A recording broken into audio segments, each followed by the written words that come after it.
To kick it off, we have a wonderful guest on Zoom. She's the founder and CEO of Oma Beauty and the bold leader of Make It Black and Pull Up for Change, which are two initiatives in beauty that change the game. She is friend of the show, Sharon Shooter. Happy Beauty Week. Hi. Hi, Sharon. All right, well, we're gonna start the news with what people are freaking out about.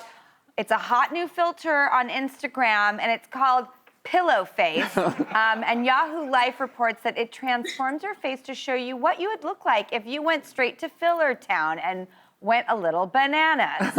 All right, so take a look at these pics. Actress Ashley Benson posted one. Sophie Turner went to this, and Lily Collins also joined in on the fun. And the filter was started for fun, but it's become a very strong visual way of, talking about extremes, injectables, plastic surgery.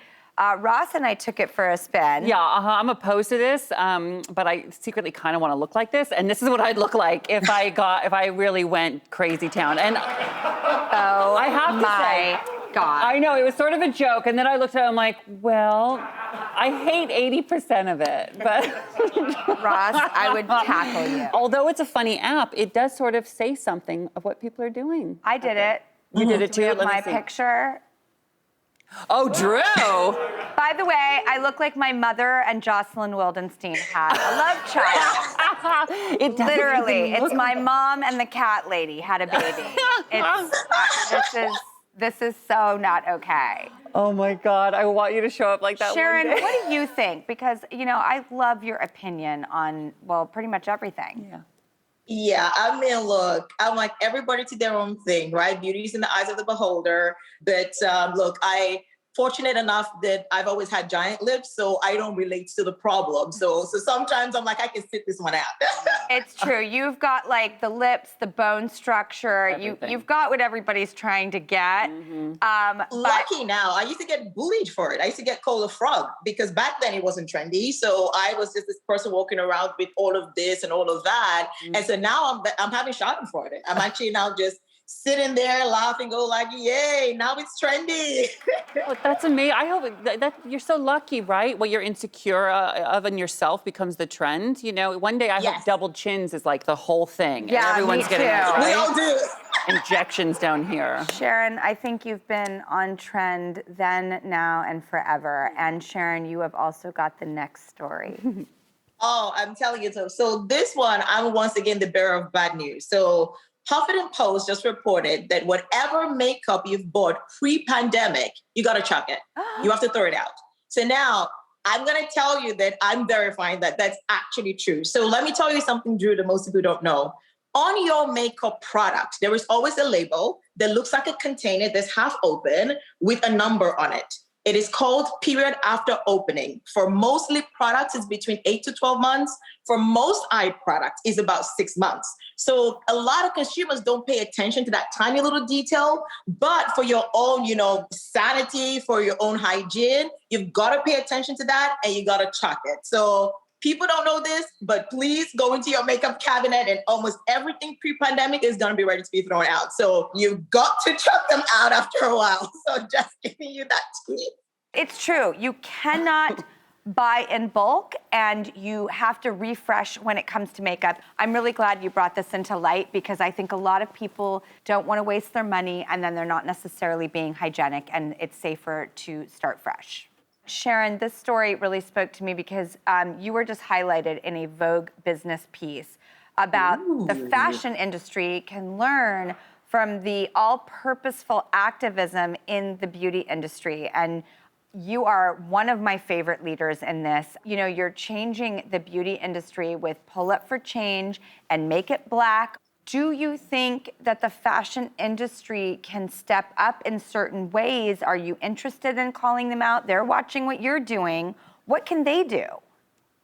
Well, I think they really need to understand the role that they play, and it's really been, for me, really disheartening seeing how the industry has sort of tried to sit this out. And it's because it's a real exclusive industry. It's an industry that is not used to listening to its consumers. And for now, it's an inconvenience because they know you still got to buy clothes, right? You're not, how are you going to boycott that, right? So I am very hopeful that we'll see more action because right now, fashion as an industry hasn't moved in the way beauty, which is a very democratic industry, an industry that right now is 100% controlled by the consumer, has actually moved to the place. So I want to see some fashion brands really leading the charge and making meaningful change, not only in diversity, but in sustainability too. Sharon, when you really tell people what they need to do and when they need to do it, they do leap into action. You have such strength, intelligence, and conviction. I look forward to seeing your challenging of this industry. Ross. That was so well said. I never thought about it like that, the differences between the beauty industry and the fashion industry. Consumer driven. Exactly. And also, in addition to that, you recently launched a collaboration with Coming to America that's all about celebrating Black beauty. Can you tell us about that? Look how gorgeous that is, I know. Sharon. I'm trying not to fangirl. Even right now, I'm still in that moment. For me, Coming to America was a huge part of my childhood. This was the first time for me, not only being Black, but being African. We saw ourselves on the big screen, looking elevated and not, it wasn't a Live Aid, another poverty kind of brigade. And so we went in on this collection. I was under pressure to represent my entire continent properly. And so for me, I quite literally snapped. This is the most personal collection I've ever made, but in terms of the texture, the formulas, just to look at that. Look at that. You did not come here to play. So, and through this, I highlight stories from my culture. And through this collection, I'm taking all of my consumers to the real African royalty and real royal heritage. So I'm really excited about this one. You should be. This is beautiful. So good. Yeah, it's the color and energy of the film right here in a palette. Beautiful job. Yes.